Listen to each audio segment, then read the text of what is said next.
guys, welcome to another episode of the Ali Show, and today we have professional boxer Nort Beauchamp. That's the Did one. I get that right, bro? You did, my bro. Beauchamp? Yeah, that's the Perfect, one. perfect. I was a little bit unsure there, so just want to make sure I got it right. Anyway, how are you today, brother? Very good, thanks. Had a good day of training. Yeah. Linked up with our CKB boxing team. 7:30 we hit the tracks. Couple 800-meter laps in a nasty shuttle section, and then we came down here for the infamous sparring session, which is always fun, and finished off on an excellent session with Coach Sons out at the local beach. Nice. I forget the name, but it was a beautiful beach. Oh, nice. That's awesome. What kind of training were you up to down at the beach? So we're just working on some new movements, challenging our muscles through some new surfaces like sand, just trying to bring out a bit of extra competitive edge also. Mixed with a lot of fun. Anyway, Nort, for those who are watching who might not know who you are, could you give us a brief introduction about yourself? I mean, it's hard to make it brief because you're quite a character, but tell us, brother. Come on. All right, I'm Nort Beauchamp. I'm a professional boxer from Christchurch. Professional record of 18 wins, 2 losses, few titles to my name. I'm the IBO Oceania lightweight and super featherweight champion, and the WBF lightweight champion, and former 2-time national amateur champion also. Wow, you've got quite a you've got quite a number of fights, and I understand you had like quite a few amateur fights before that as well. Yes, I had 30 amateur fights and 20 professional fights. So I'm happy to get to the half century actually. Nice. Yeah. That's awesome. And obviously, you've had you're holding like quite a few titles, and obviously you're gonna chase some more as well. Absolutely. So that's pretty impressive, man. But like, how did you? At what age and when did you get into boxing, bro? I started relatively late in boxing terms. So I started at the age of 21. And there was just a social thing. My flatmate was boxing, and I went down and tagged along. And then a few weeks later, my coach asked me if I wanted to hop in the ring and give it a go. And I've never looked back since then. It's been a great journey. Well, where was that? Was that in Christchurch as well? Because you're from, you're living in Christchurch now. Was that where Yes. you started? Yeah, so that was from Christchurch. So we started out of this. Oh, when I went in, it was an old bar called Harry's Bar. Yeah. And then I walked through. It's like a real dungeony place, and walked through, and out the back was this like a beauty of a hidden boxing gym at the back of a bar. Like you would literally walk through, people will be getting on the it. piss Yeah, off, yeah. man. You got to walk through with all your sports bags and go to the back of the bar, and then so I basically learned to box out the back of the bar. Well, you don't get to hear many people it's share funny. that story. Coach Fitzy, Irish style coach. That explains the bar. Yes, explains the bar. Yeah, so a fun start. Oh man, that's interesting. And is that gym still like up and running now? Or no? Fitzy is still going actually. He's got a good spot now, a better spot than the bar now. He's up at Ara Polytechnic Educational Institute. He's doing really well for himself.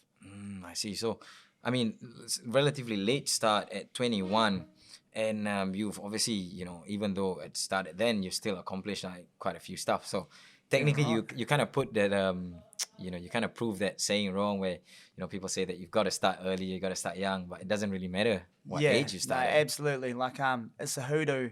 And it's not limited to sport, unfortunately. And it's something you got to erase quickly. And imagine if you never started because you just had that mindset. Yeah. And it happens, and it's sad to see. So anytime I see someone in that mindset, I do tell them the story, and I do tell them that I did start late, and whatever they want to pursue, that is 100% achievable with hard work. Yes. Were you so how long did you box before you decided to like go professional? Hey you, don't forget to subscribe, like and share this video. Professional.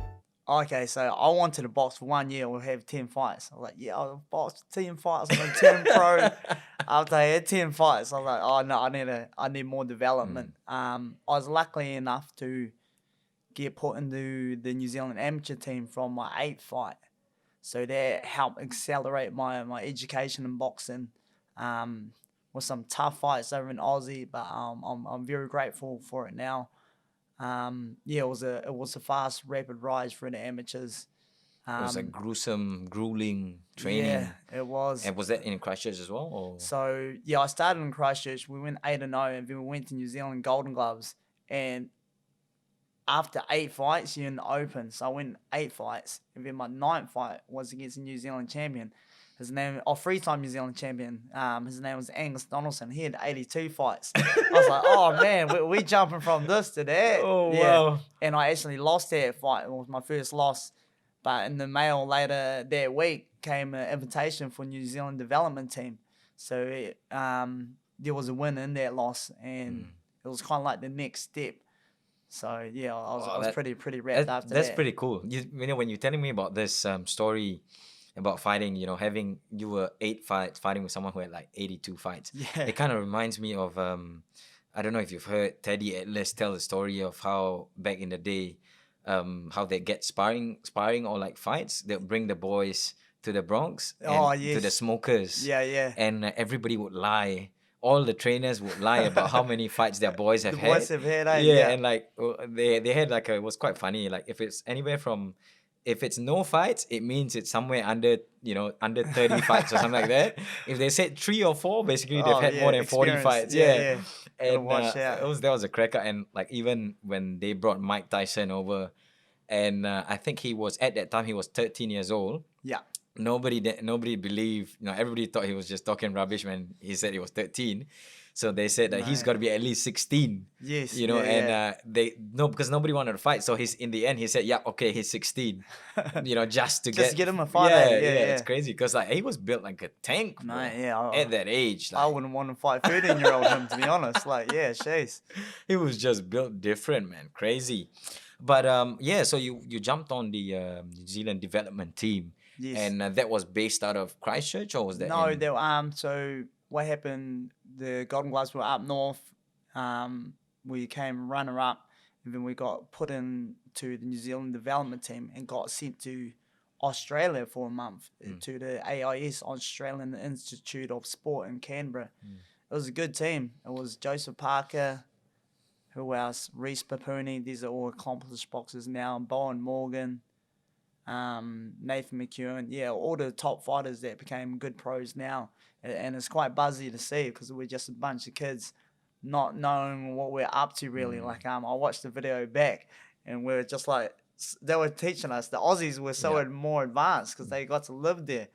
But all we could talk about was the free food, like the free buffet. Like they got pork chops on demand, anything you want. Yeah, we're just happy to be there. They're quite pampered, eh? Yeah, it was good. Good experience. That's one of the things that most of the amateur athletes can agree on is like the amount of support that athletes are getting overseas. Yes, yeah. Compared to here. It was different. it was like a university of sport. They had like 4 boxing rings, like a recovery. No one's jumped in an ice bath before we got there. I mean, yeah. And they had us test like lab rats. Like we had to do like sprints, verticals, test everything. Yeah, it was crazy. Just test like your fitness levels and shit like that. My fitness wasn't good back then either. Yeah. Like we did the beep test. Oh yeah, the beep test, bro. Like that one's hard, bro. And who came? Joseph Parker came last, and then I came second last. But they didn't mind because Joseph Parker was a super heavyweight. And like, what is wrong with you? You're a lightweight. Why are you at the Why are you? The test is still going for 10 minutes. He must have got beep. But yeah, I was just a Christchurch lad from the back of the pub. But yeah, but I was happy to be there. But it did accelerate the growth from there.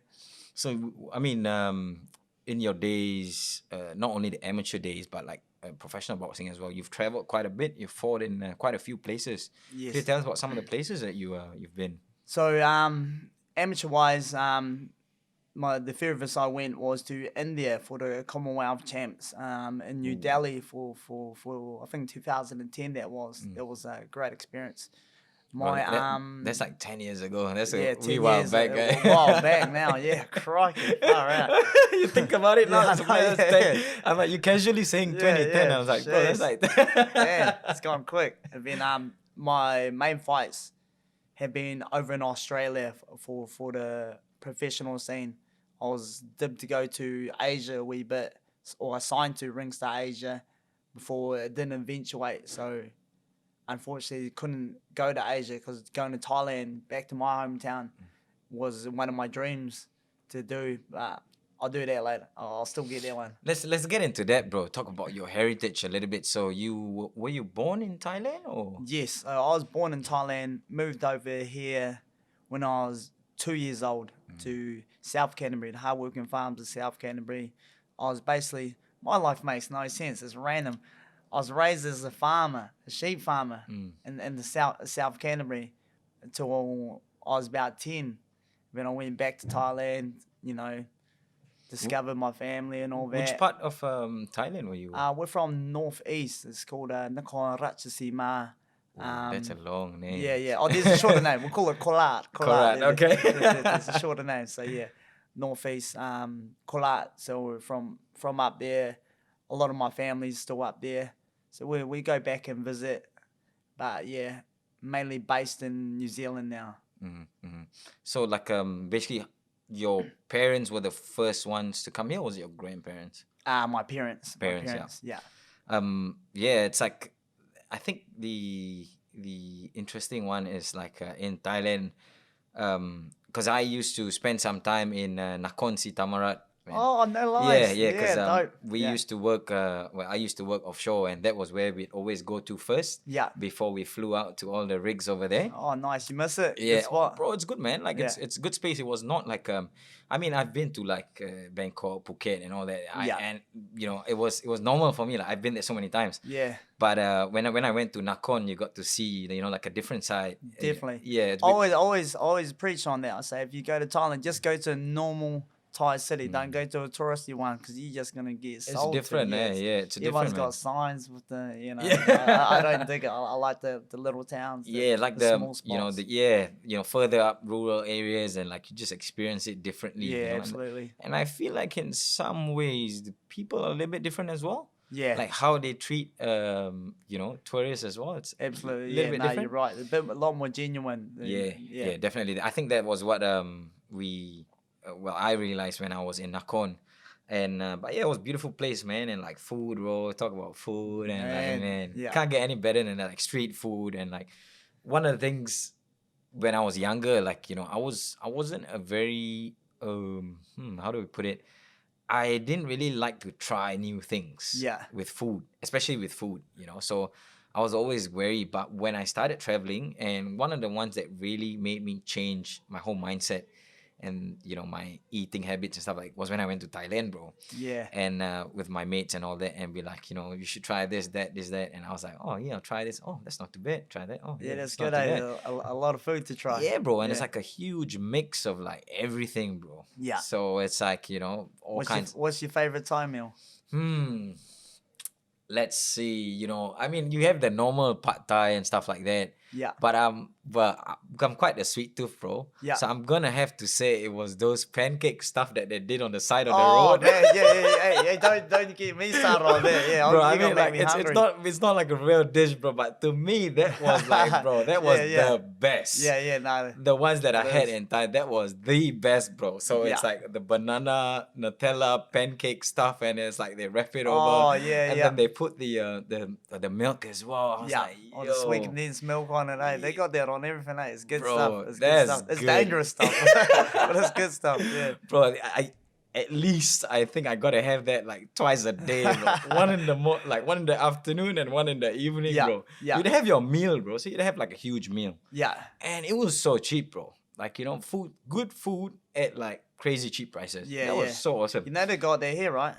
Just on K Road. Really? Bangkok ice cream. That banana Nutella pancake stuff? Yeah, they got that. Shit, really? Yeah, just about 2 minutes from. Oh no, from top of Queen Street. Oh man, we Yeah, gotta. yeah, we Now that gotta- you've said, now that you said Yeah, it, bro, we that's gotta good. go Yeah, check that out. I found it. It's the only place I found it as well, Oh randomly man, on that's top crazy. of K Road here. And that's what I love. Like the you know, when you bring like food from different countries and stuff like, you gotta bring like some of this stuff as well, bro. Yeah, no, definitely, man. It was a while, but it was good, man. Like yeah, and you know, just even though you had like a big meal or whatever, you always have space for that thing. Oh, bro. yeah, There's always some space in there. You're always gonna eat.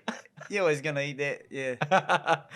Man, so yeah, Thailand. When was the last time you went back, bro? I went back in 2017 was last time, just a wee family holiday.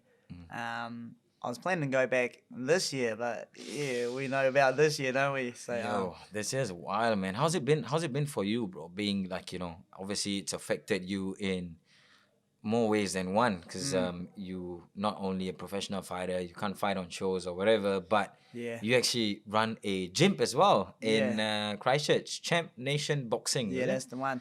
So yeah, and, fight wise is been unfortunate. I had a good fight lined up on the Jeff Horn Tim Zoo undercard against the next prodigy of Australia. His name was Liam Wilson, and yeah, unfortunately that one fell through.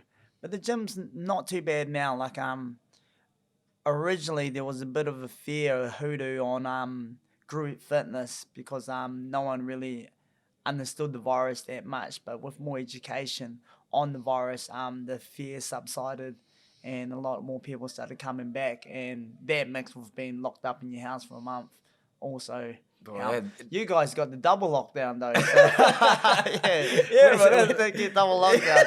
We felt for you though. We felt for you. I was like, oh, I was sending my love to you Oh, up there. you had to go. No, you know, it was hard enough to go to it once, but Yeah, twice, going back man. Twice, yeah. Yo. But everything's running smooth again. Like Yeah, I mean, once that obviously fear now, you subsided, know, we're yeah, all, I mean, nationwide back to level 1. So, that's you know, good. it's all eased up. It's a little bit better, but it's just, it still feels weird, you know, Yeah. and the weird one, obviously, with the travel restrictions, not being able to like come in and out freely, and Yeah.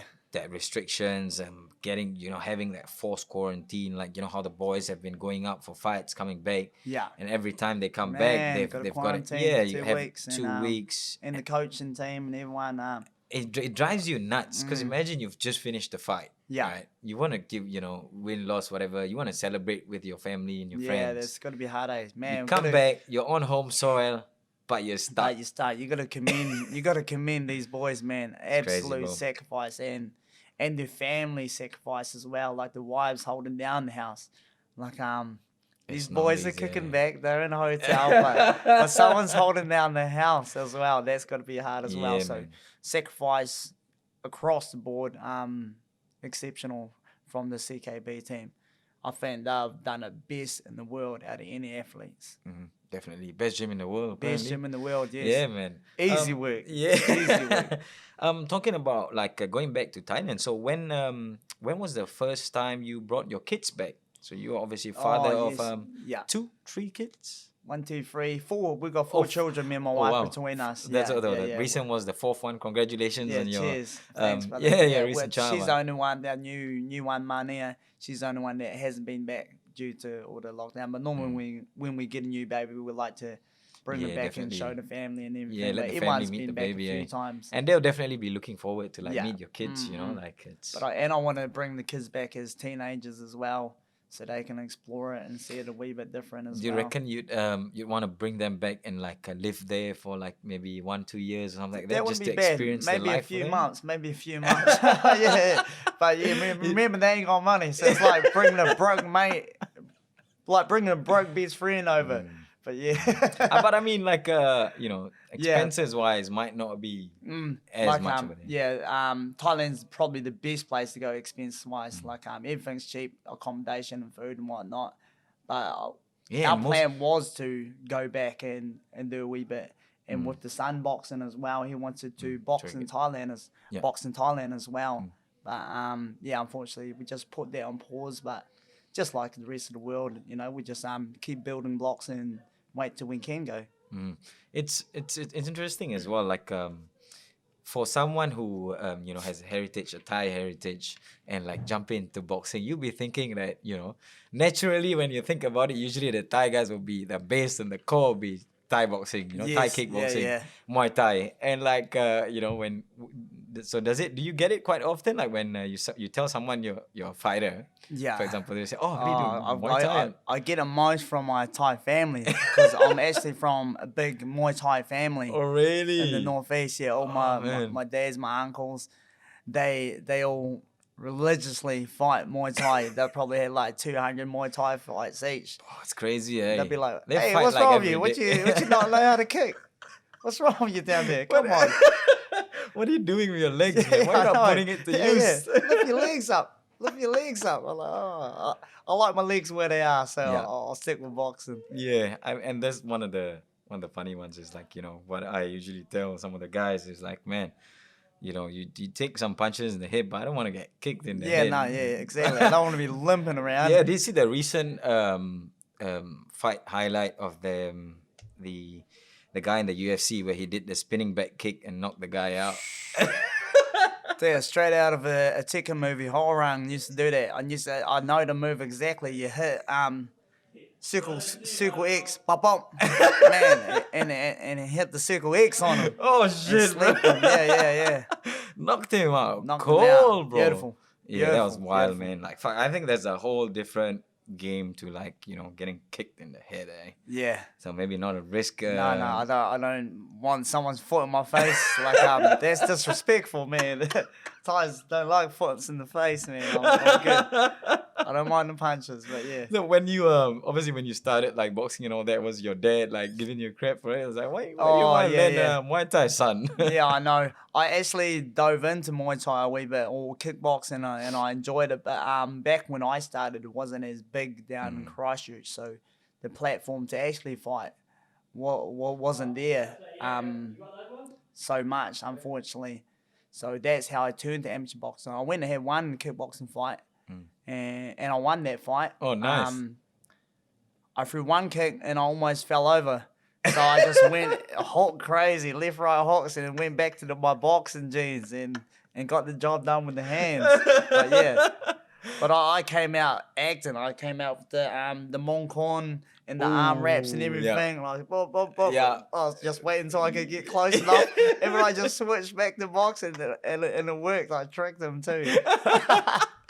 That's a good game Yeah, plan, it's a good bro. game plan. I climbed up on the top of the ropes and everything. I pointed. It did all the right things. Oh, man. Yeah, it was funny. Hey, you. Don't forget to subscribe, like, and share this video. I want to ask you about like running a gym. Mm-hmm. So from your experience of how long have you been running the gym, Champ Nation Boxing? in Champ Nation Christchurch? Boxing. So we've been open 2 years now, or this is our second year. So we're probably on 1 year and 7 months. It's been a lot of fun. I really, really enjoy it. The best part is the people coming in. Like they help motivate me. I love work in the morning, 6 a.m.s. I remember doing my PT course. This is back in 2010 as well. And they say, you're going to be up at 6 a.m.s, 8, home at 8 at night. I was like, oh, man, come on, man. Come on, man. Let's not be silly here. But what do you know? Yeah, the irony. But yeah, exactly I really what enjoy you're it. doing. And I really just enjoy the people side of things and helping out, being on the front line of fitness and just working case by case, really. It's a lot of fun. As one thing as running a gym, like as a coach, as a teacher, but how has it been on the business side of it? Business side, eh? Yeah. How Business that side been for you? has so I was lucky enough to be working out of a boxing fitness gym for about 6 years before I jumped over, which was a vital part of my early success because I really had a good clientele. So I didn't have to build up from zero. So it just all rolled over nicely. So I was very blessed in that manner. The business has picked up well. Christchurch is a great community. Friends just bring friends along. I'm still learning the Facebook side of things a wee bit, or the advertisement. But most of our people are just mates of mates coming in. And I think that adds to the environment in the gym. It's more of like a culture, family kind of. Absolutely. And it's a bit easier in this time. I feel a bit hard for personal trainers, and I look back to see, imagine if I was a personal trainer at this time and needed to keep trying to find new clients, type of thing. But And with especially with that time now and people struggling with jobs, yes, income and stuff like that, it might be a bit harder to spend money for like exactly, training and stuff like that. So like a weekly membership, that's a fair shake for everyone. Everyone can come in as many times as they like and bring their kids and everything. The kids train for free down in my gym. Oh, nice, bro. That's a cool way to do it. That's awesome. So I said, if you got if you got kids, just bring them down. Even teens, I don't have no teen classes. So I said, if you got something like 14 to 16, tell them to jump in to work out with you, and work out with you. Wow, that's awesome, man. Like usually you wouldn't. People still charge even for the kids. Yeah, you know? I'm not a good businessman yet. I'm still learning that side, bro. Yeah. But that's the thing. Like it's you don't you might attract, like if there are kids who want to come in, and like they can come in and like maybe they'll get their parents or their siblings or whatever, and if it's the adults pay for it, like it's not usually the case where your parents would come with their kids, and I think that's awesome. Like one thing that I think people need to get more into is getting into physical activities with their kids. Absolutely. As much as you want your kid to do this stuff, you've got to like try to jump in there with them, and do it with them. I think it just makes you want to build memories at the end of the day. Exactly. When you look back in your life, like train with them and and a bit of growing. Yeah, you would have seen me and my son sparring yesterday down there. Getting into that. Man, he was trying to go at me, wasn't he? I was like, hey, so your little boy is actually into boxing as well. And when did he start? So he started at 10 or 11, I believe, and he's 15 now. He's had 20 fights. Nice. So how did he get into boxing? Was it because of you? Or? Just through me, and then I signed him up with a coach I trust at the Smiling Tigers Club. So so this has been a great journey for him. Like he's had to learn. I didn't give him the rollout because of who I was. He had to learn in the back of the garage, this place called the Smiling Tigers Boxing Club in Aranui, which is the hardship side of town. So he's purely grown off just that jungle environment with other kids and growing through. His trainer Mark Fuller's done a great job, and that's why I step back and just be a father. Like even though it looks from the outside like I trained him, but it's been a blessing for me to hold that father relationship instead of having that heavy coaching, because I know it works well for some sports. Boxing is one of the harder father coaches type of roles compared to other sports. So I always say he's my son, but he's Mark's fighter. He's Mark's done an amazing job with him, and he boxes well. And just since we're on this topic about like a father and coach kind of relationship, which is so weird. Yesterday I was just watching the video for the build up for Loma Lopez fight. Yes. And they're doing the interviews and they're talking about relationship with their fathers. And what was interesting was when they asked Loma about it. And they said, for me, he's my father. I mean, more than anything, he's my father. Like, he's the coach and he's everything. He's like the strength and conditioning coach. He's the boxing trainer. He's everything. But he still describes, the dad awesome, as Papachenko as he's my father. All I see when I look at him is he's my father. Yeah. But when they went over and asked that, so I think the similar question to Lopez. Yeah. Lopez was different. He started breaking down and he was like, you could see the pain, and in his face when he was trying to talk about it. His dad has been like, he might have had a very rough kind of upbringing and so much pressure. The pressure was more than the love of a father. There's so many contrasting elements to their relationship. He was saying like, he couldn't even say like, I mean, he said, don't get it wrong, he loves his father, of course, but the relationship has been so abrasive. The father treated him as just someone who is trained, like sort of training, and really rough.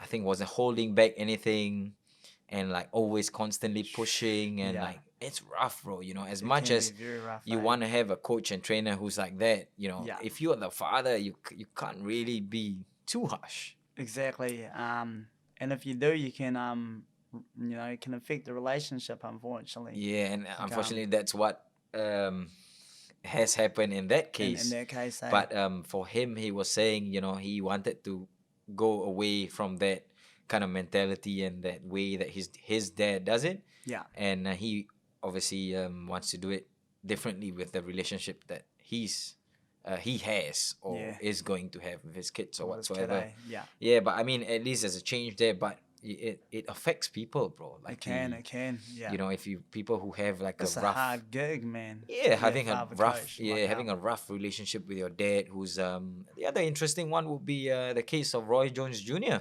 yeah. I was listening to the podcast that Roy Jones Jr. did, and he explained about his relationship with his dad, and it was always very, I wouldn't say sour or salty, but like he explained why at a certain age he just moved away from his dad and Yeah. decided to step out of his dad's life Yeah. because he knew that he was explaining to it in a way that his dad was like also had a very competitive personality, was like a fighter and stuff like that, and when he was getting better and improving, Yeah. and sort of what he noticed with like the other kids that his dad coached was when they got to a point or a stage that they were getting too good or even better than Yeah. his dad would like put them down again, Oh, sort of thing, you know. And it's always a bit tricky, eh? yeah, you have to listen to the whole podcast he did for on the Joe Rogan podcast he just recently did, Yeah. you know, building up to his fight with Mike Tyson, which is Yeah. pretty crazy as well. What are your thoughts on that, bro? Like, you know, them at their age going in for a I think exhibition fight. I think they'll be okay. They're both experienced. I'm sure they won't be fighting in pro 10-ounce gloves. Yeah, I think and it's they were saying it's extra padding on the gloves. extra padding and stuff. Eh? Yeah, I'm sure Yeah. they'll do it safely because they don't want these legends. Have you who- seen Mike Tyson recently, bro? Oh man, yeah, amazing, Not only- inspirational, Yeah, inspirational. not only like his physique, but Yeah. like the way he talks and all that. He Mm. kind of, you know, in ways he kind of sounds like how he was back in the I day, know, bro. yeah. He was a beast back in the days with Customato as well. See, that's the flip side of it. Like he had a coach Mhm. that played a fatherly role in his life, which is a beautiful thing. I commend all the father coaches out there actually, because the sport, the art of the sport, is such a high demand of perfection, and it requires such a direct command from the coach. And when it comes from the father as well, you know, it can be quite hard to take for the young fellas or girls. So talking about this, so we've mentioned the two fights now: Loma Lopez Yeah. and Roy Jones Jr. and Mike Tyson. Who have you got winning for these two fights, bro? Just out of I curiosity. have Loma. Loma's gonna smoke Lopez.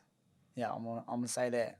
He's next level. Definitely. Yeah. There's like there's levels to it, Yeah, eh? yeah. And like it's so crazy. The narrative that they're putting out now is like Lopez is the knockout power. He's Yeah, gonna yeah. he's gonna be too strong for Loma. He's and- not. He's not doing nothing. He's not doing nothing. Yeah. He's not doing nothing.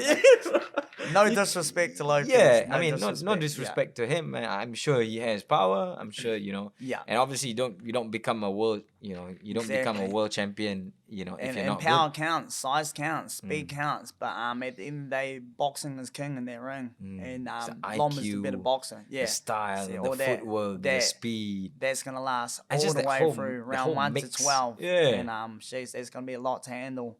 And if Lopez can make the 12 rounds, I'll be surprised. Yeah, it'll be interesting. Like you have, you know, I mean, and it was funny. Like even in like the video to the build up and stuff like that.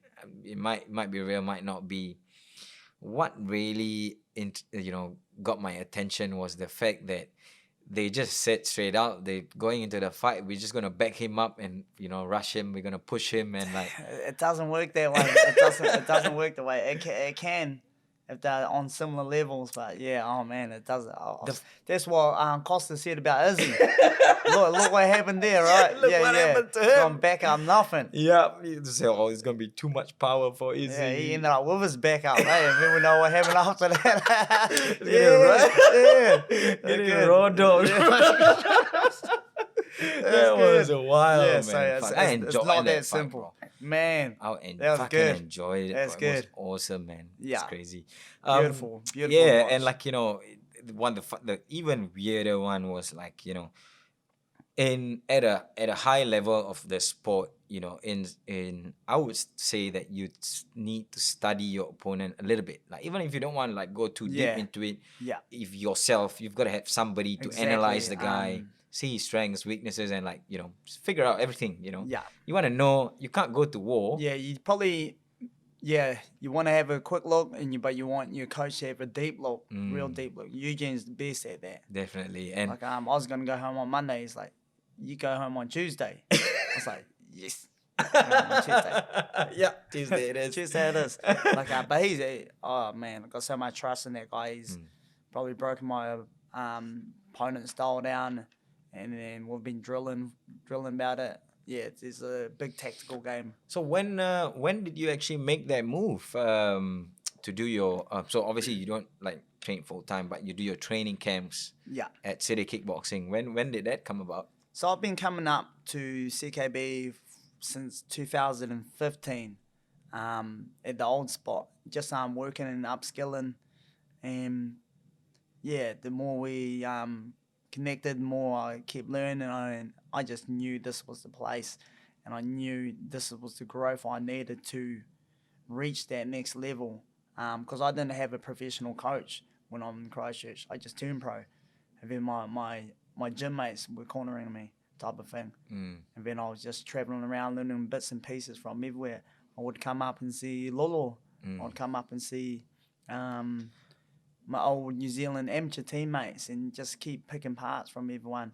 And then once I linked up with Eugene through Brad, man, So you actually knew Brad before you started training with Eugene? Yes, no, Brad's a Christchurch boy. Yeah. So I've known Brad for a while. I went down and watched his first fight down at Pioneer Stadium. Wow, his I first still, fight. Yeah, I still live across the road from there at Pioneer Stadium, and the other guy, Leon Tangaroa. Was that kickboxing? It was a kickboxing one in the cage. Opponent Leon Tangaroa was 3-0. I said, I'm betting on this guy. This new guy, he looked like he's sharp. Yeah, I mean, what do you know? And look at him now, eh? Crazy. Yeah, legend. The development is just Man, crazy. next level. Yeah. And what's interesting is like talking about Brad, and he's obviously spent some time in Thailand training as well. Yeah. Oh, congratulations to Brad and Marissa on the new baby on the way as well. On the way. Yeah. There seems to be quite a few babies that have just come out. Yeah, or it's on the in way. the air, man. It's in the air. It's that time, right? It is. But so you've known him for back when he first started kickboxing. One of the crazy ones was when I got to know that Brad actually fought at John Wayne Parr as well. Yes, Yeah, yeah. and I was like, man, I was pretty impressed. I was like, I know, eh? Yeah. it's John Wayne Parr is quite the name. Legend, but, yeah. and to know That would have Brad, been big for Brad as well. Like, Yeah, bro. jeez.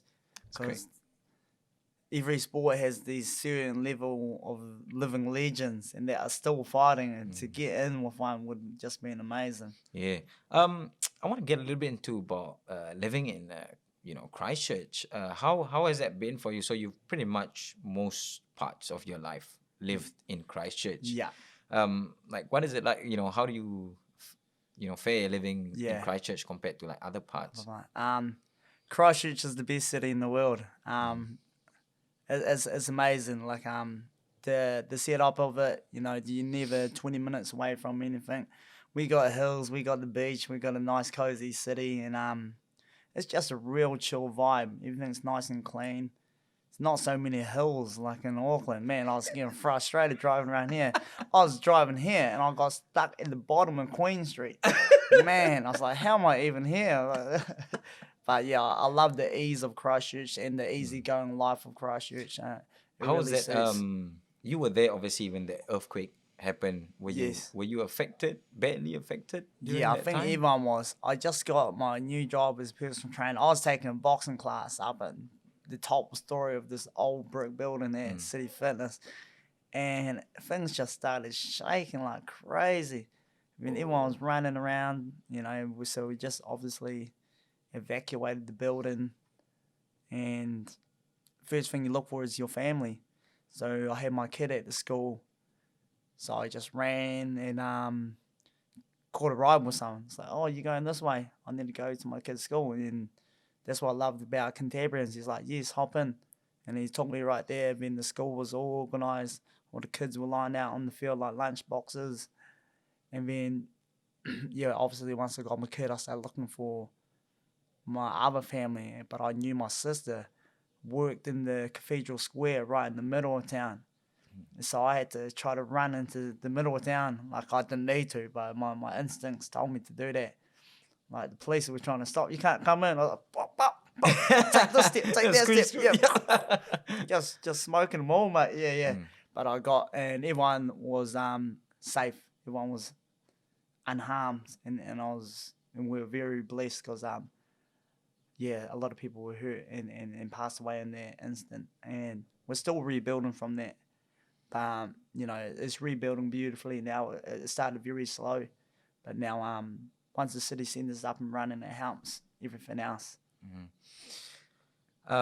Christchurch is definitely a beautiful place, bro. But unfortunately, my experience of when I went to Christchurch was not the most pleasant of experiences. Sure. Because last year, I actually was in Christchurch before that. Was when they were doing the earthquake rebuilding works on the Kaikoura Highway. So we Sure. actually Oh yes. Yep. the job that I do, we actually worked there. So we had to come. I did some time working there as well. Yeah. So but most of the time we were there. So I just got to Christchurch just for like going to the airport or stuff like that.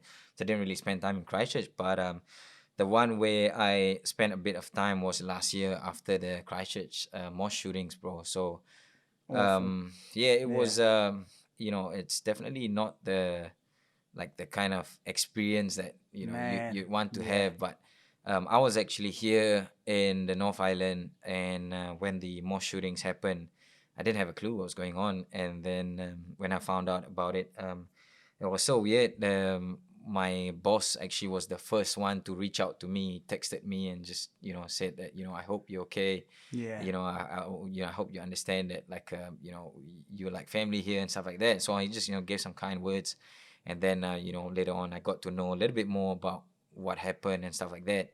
And it was hard, man. Like I was because yeah, at that time I was here alone. I got no family, no nothing here, Yeah. so it's just me. Mm. And I remember, bro, I was like at the gym. I was like looking at all the news, and I was looking at it. I was like, man, that's rough, bro. And It's despicable. I couldn't believe it. It ripped the heart out of the city.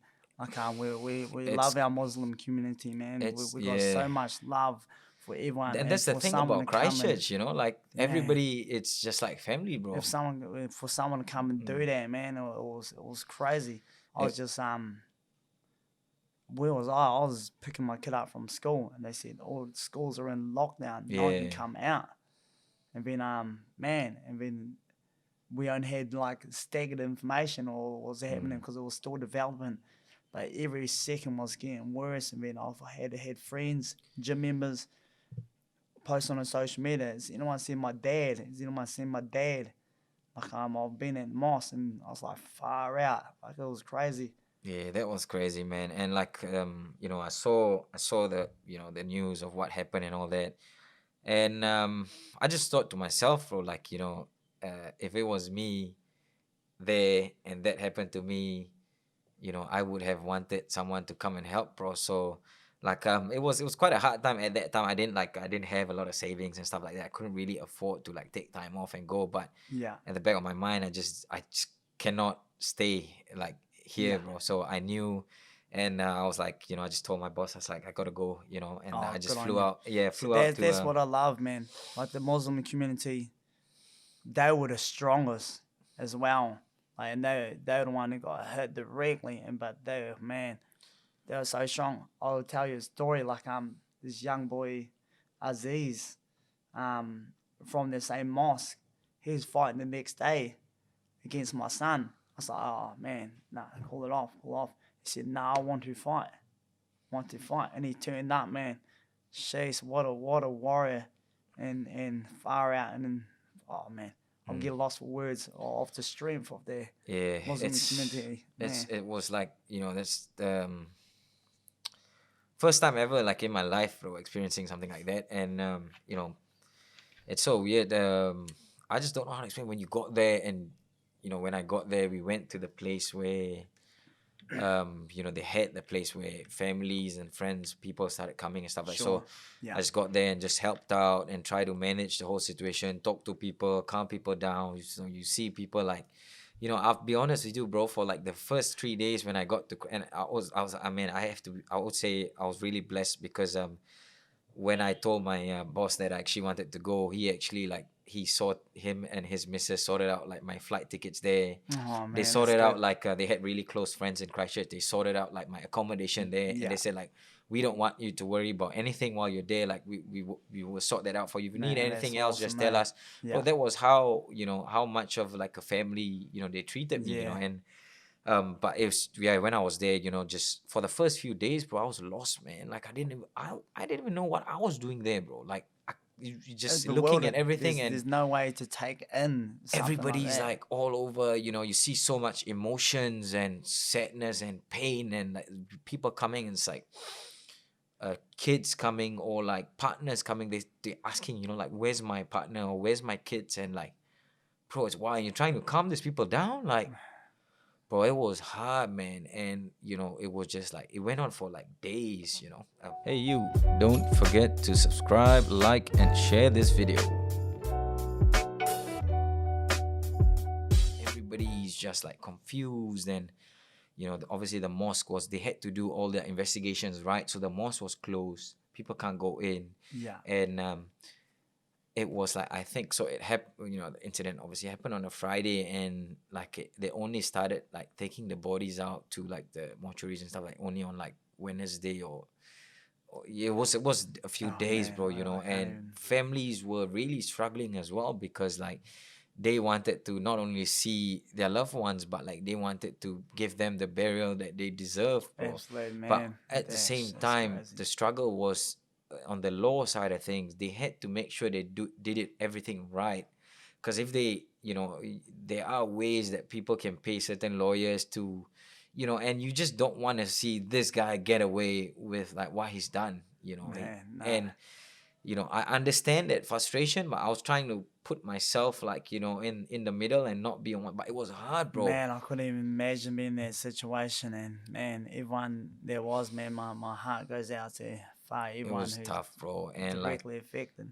that was like, I think one of the things that really changed like my life, bro, was so obviously when they got out and stuff like that, after investigations were done, doing the burial and all that. And so I was involved with like doing the burials and stuff like that. Yeah. And bro, I was, you know, I was telling to some of my close friends and family, like, you know, it's just crazy. Like, you know, the first day was like, I think we did like 8 burials, and then like 7 burials, and then each day you're just doing burials after burials, bro. And what really was like kind of woke me up a little bit as well was when I got to the cemetery, and I think they actually have dug out like 50 plus graves over there, you know. And you're standing there and you're looking at it, and you're like, this is crazy, you know. And that's crazy, man. And this is the first time me hearing about this in this detail, man. And bro, my heart goes out to you, brother. And I mean, like, I mean, for that, man. if it was hard for me, one could only imagine exactly how it was for the yeah. people who were directly affected, bro, you know. And That's crazy. just like you know, the people who survived, who were at the hospitals, we went to visit them as well. We went to see some of the brothers, and like, you know, some of them have got like gunshot wounds, like they've been shot multiple times in the legs. And bro, I remember there was a slightly older gentleman that we visited at the hospital, and he was say, "Can you?" He was telling us, he was talking to one of the Lebanese boys who actually flew in from Sydney, bro. And that was the other thing. There were people who flew from around the world to come and help, bro. You know, and Yeah, that's I met these amazing people, you know, who traveled like some of them traveled halfway around the world just to come here and to help, bro. amazing. And they were talking in Arabic, but he was they translated it for me. It was like the guy was saying, "Could you massage my feet?" Because he couldn't feel his feet, bro. That was hard, man. Like when I was listening to that, I was like, man, bro, that's tough, man. And like, you've got to put on a strong face as well. Like you can't show, Bro, you're you a know, soldier, man. just to Credit to you, to man. to That's to give strength to these people. But it was hard, bro. It was hard. And like the one that really hit me was like on that when they did the mass burial on the Friday, just before the just after the Friday prayers, bro. And there was like 30, if I'm not wrong, it might have been like 30 plus bodies, you know, that we carried into that space where they did the prayer before the burial. And bro, that was, you know, I don't think like, you know, I've never experienced that before in my life, but not many people would ever have, you know, like shouldn't need to. And man, it's crazy, and my heart goes down. Man. It's crazy. having to carry 30 plus and- bodies, you know, and burying these bodies and looking at and it's changed everything now. Like it's changed everything. Like we never thought anything like that would happen, but just sorry, just the community, man, they're doing well though. They're bringing back. I run past the mosque 5 days a week on my Hagley run around Hagley Park, and they're strong people, man. They're still going down there, flowers on the fences, everything, but they're continuing as usual. It's a bit weird seeing a cop out front all the time. I think it was actually for quite a while as well. Not only the one in Christchurch, but around New Zealand as well. For Yeah. like I think a month or two, you know, you'd always see the cops outside the mosque, and like first I think for the first couple weeks they were there like every day, and then it went on to like during the Friday prayers they'll be there, you know, just to make sure that Yeah. and even like the one in the North Island, some of the biker groups, they actually got together and they actually like stationed themselves outside the mosque just to look out for the people who came to pray. Like, you know, it was something different, bro. I've never like seen that sort of stuff before, but like, you know, to see the community come in and step up and help, and like, bro, that was big, man, you know. But yeah, it was tough, bro, just looking at the families of these people and, you know, going through that whole experience. And but I think one of the harder ones was looking at the kids of the people who passed, bro. It was tough, man. It was tough. Like there was a boy who well, this one's gonna touch a lot of people, but it's gonna hit a certain nerve. But one of the ones, the point which hit me, what I was doing there was when we did the burial for a father and his son who passed away, and so his other son, who he was a survivor, strong boy, man. And he had several gunshot wounds in his leg. I think at least a few, I reckon. He came in on a wheelchair with his mom, and the moment he came in, like there was a lot of people there, bro. It was filled. It was packed. You know, like people came to pray for the past, you know, people who've passed, and the whole place just went quiet. You could hear literally like a pin drop. The boy came in, he was crying, and he was speaking in Arabic, but you know, the brother translated it to me after, and the boy was saying, sitting, you know, on the wheelchair in front of his dad and his brother, like, it shouldn't have been you in that position. It should have been me in yours and you in mine. Bro, this is what this boy, young boy, was saying, bro. And like his mom was there behind it. Can you imagine the pain that especially like his mom is feeling listening to your son say that? I could not imagine. Like, oh man, I Bro. don't wish that on anyone, especially anyone young, any mothers. But yeah, Anybody in general, man. and Like, in general, you shouldn't hopefully have we to. can eliminate all the despicable acts and despicable people. Yeah, man. Anyway, let's move away from a very sad topic, but like, Yeah. yeah, you know, just to share, you know, Brother, yeah, man. love you, my bro. Yeah, definitely love you too, man. Like, you know, we treat everybody like, for me, you know, there's no difference, bro. Like, it doesn't matter, Yeah. you know, where you're from, like, and that's, I think Good. there's a thing as well. Like, you know, you've obviously traveled around the world, you know, coming from like Asia, you know, or your heritage from Asia, like traveling around the world, Yeah. and you know, this thing we mix with people from everywhere, and Yeah, it's cool way. Yeah, it's it's just family, bro. There's no, I don't see, like, I don't see a differentiation in like color. Like, Nah. it doesn't, It's weird, eh? it's, for me, it's like, you know, and coming from a place where I've worked all around the world, I've mixed with all different kinds of people, like, there's no real difference to me, but like, obviously, you know, There's it's different sad. experiences where they come up from, but everyone's Yeah. the same. It's That's all it. love, man. It's That's all love. and like, you know, talking about that, like, I think people should travel more, man. Like, they really Exactly. should travel That more, experience the world. opens your heart, opens your mind up. Yeah, you know, learn Opens your about, perspective up. that's it, and you learn about like other people's cultures as well. Like, you know, there's, Beautiful, eh? and like, bro, talking about like Thailand, bro. You know, Yeah. rich in culture, man. Like, what I loved about Thailand was, you know, just learning about like their culture, how they do things. You know, they do it a different way. You know, the family bond that they have. You know, and like, you know, even like, you know, you obviously you go to visit Yeah. all the temples and all that. I mean, It's big family bond, big family orientated lifestyle, like and respect from the top, from the youngest.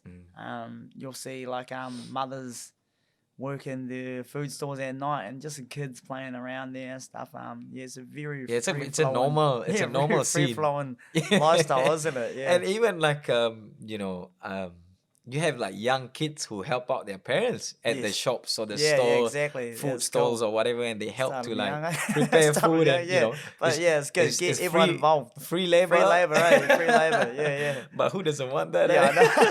That's good. But it's a tight community, and like, so how's it like, you know, for yourself having 4 kids? How has that been for you, juggling being a father of 4, a husband, a business owner, a professional athlete? Oh yes. How's that been for you? It can be a bit of a juggling act because there's so many small moving parts. You just got to start from the top. Make sure home as well. Make sure the family as well.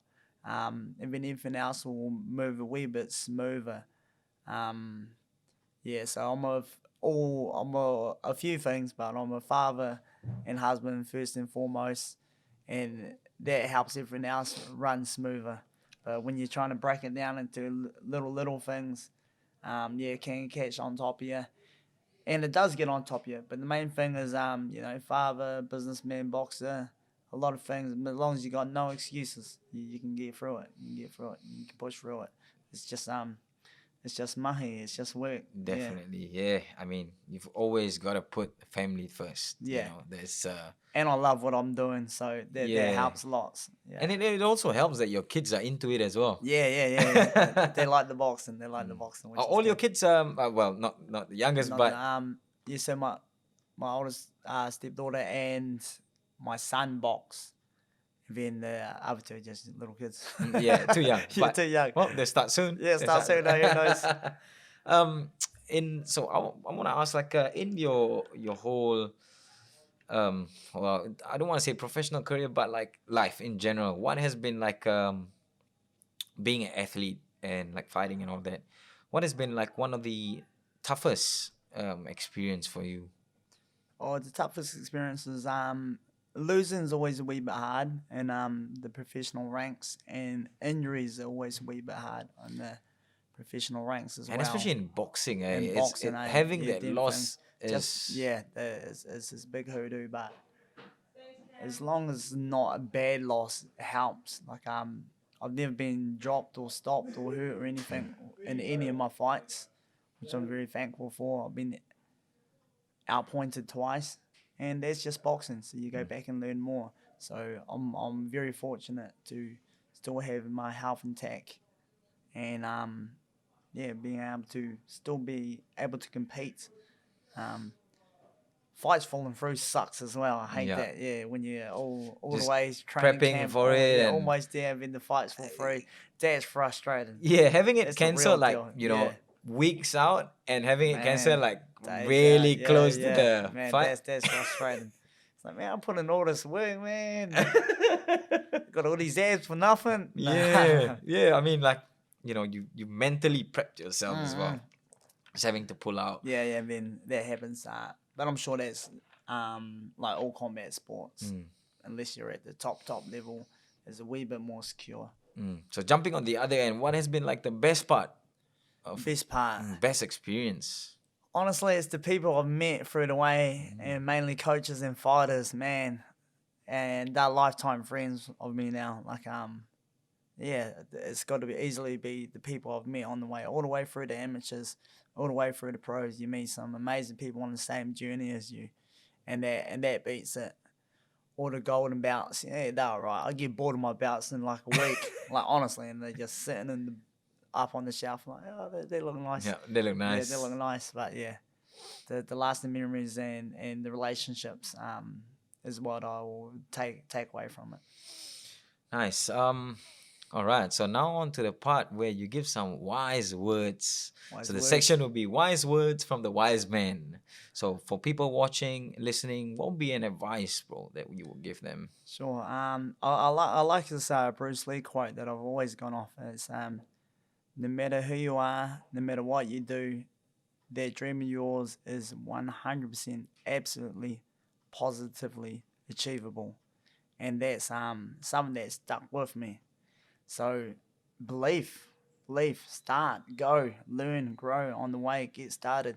Whatever stage you're at, you'll grow in stages, but you need to get started. It's always the first step is always the It hardest is. step. Just go. If I had a stick, Just poke you. go. Let's go. Gotta keep going. Gotta start and Yes. keep going. Not Yeah. giving up is Persistence. And boxing specific. If you want to be a champion, make sure you want to be a champion through the wins and losses, because you're gonna get both. It's not the Mayweather world for everyone. Yeah, you're gonna get both. One time, I lost 4 fights in a row in the amateurs. That's when I went just got into New Zealand team. Whoa. And I lost 4 fights in a row, but I just jumped from 8 into open in the New Zealand team. So I was fighting some tough fighters, and I'm glad I stuck through that route, because if I didn't, losing 4 fights in a row might put a lot of people off. But I'm glad I stuck through it. So it's important to make sure you're real about it, and if you're real about it, you're gonna do it through the wins and losses.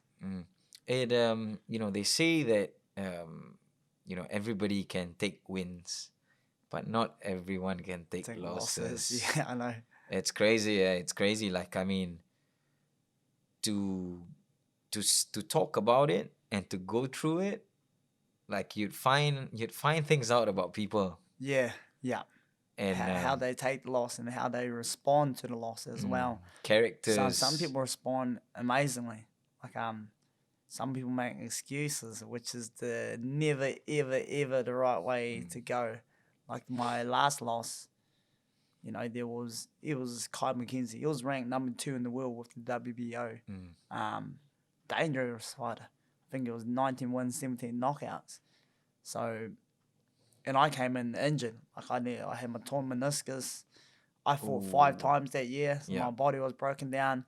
And then I lost on points. And then people were giving me this excuse, your knees was messed up, your body. And I was like, nah. What really happened was my boxing was undercooked. And he beat me on points. So I've got to go back and work on my boxing. Back to the drawing board. So having that attitude fixed everything. If I went the other route, I'd just still be the same and turn up. And there was a bittersweet revenge on that, because I wanted to get back immediately, and so I lost in number 2, and then I went back and I worked on the boxing, and I went back and fought this guy Joel Branca, who was somewhere in the top 10. I think it was number 7 with the WBA. And then I beat him on points because I was a better boxer. And people were saying, nah, this guy's 33-2. He's got an even better record. He's Olympian and everything. But I was just so adamant on working on the boxing that no one was gonna outbox me again. It wasn't a fun feeling. You're not gonna allow that to happen Yeah, again. no, I'm not gonna allow it. So I went back and just worked on the boxing and didn't use any of the excuses that I couldn't use. Any of the excuses that were put in front of me is that, just friends patting me on the back saying it's okay, throwing that in there, but I wasn't accepting any of it. I just said, no, my boxing's undercooked. I just ain't fought on that level in a while. Just being like honest with Yeah, yourself. being honest. That's what I can fix. I can't fix the other things because that's really limited in the past. It happened.